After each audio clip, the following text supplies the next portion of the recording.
Arab Spring is an ongoing event that started in 2010 after decades of oppression and dictatorship in the Middle East and North Africa.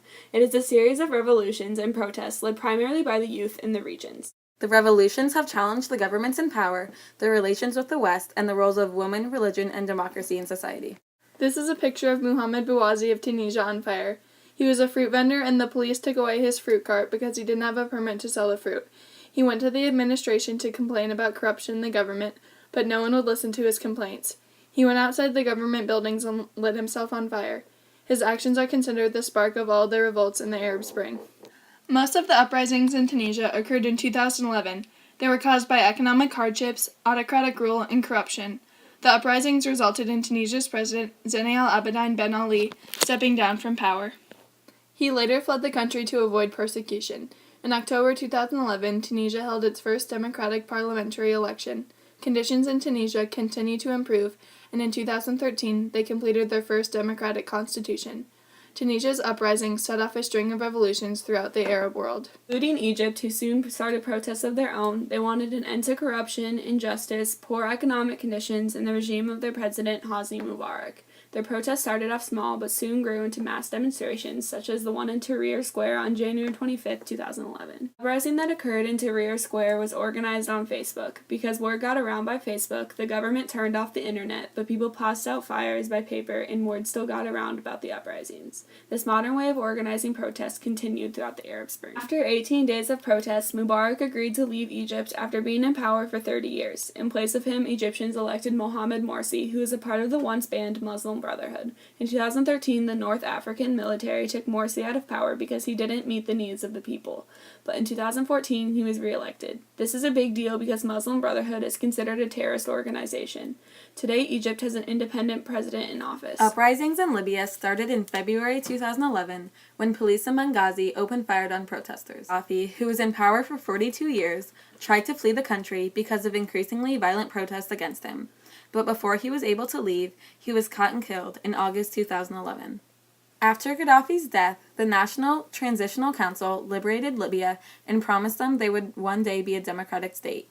Unfortunately, Libya has remained an unstable state, and in 2012, 4 U.S. ambassadors were killed in a terrorist attack. In Yemen, protests started in late January of 2011. Protesters flooded the main square of their capital, Sana'a, demanding that President Saleh step down. In response, Saleh sent security forces into the street of Sana'a.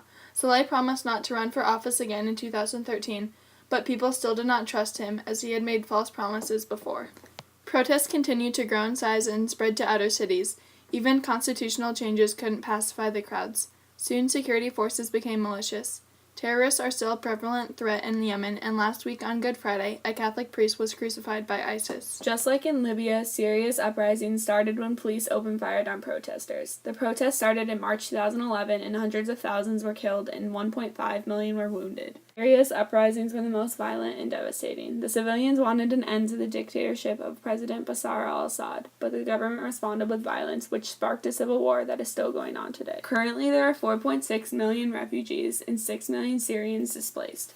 They are fleeing not only because of the violence, but also because of the shattered economy, healthcare, and education systems. Today, President Assad will not step down. ISIS is also a prevalent threat to Syria's stability and refugee crisis. Conflict in Bahrain started between the Shiites, who are the majority, and the Sunnis, who are the minority, because they have the political power.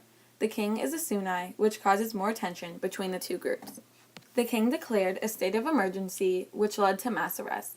He tried to calm the protest and even took recommendations from other governments, but no changes have occurred.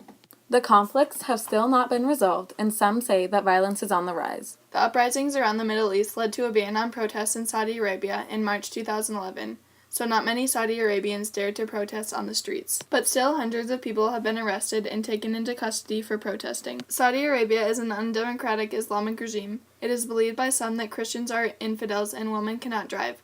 Women's rights have been a recurring issue. In February 2011, the people of Morocco revolted against King Mohammed VI because they wanted him to give up some of his wide-ranging power. The king quickly proposed a new constitution, but the youthful rioters didn't approve because they wanted a full constitutional monarchy. The king lost some power, but still has ultimate authority. Morocco still struggles with economic problems, including unemployment and their social welfare program. The reforms that the government tried to make did help common Moroccans, but there is still some unrest. Strikes, protests, and riots in Algeria resulted in President Abdelaziz Bouteflika offering to strengthen democracy and create a constitution. In late 2011, the president loosened the laws and lifted the ban on private radio and television stations.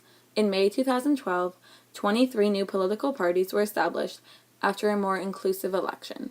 The president is still in power and continues to work for constitutional reforms.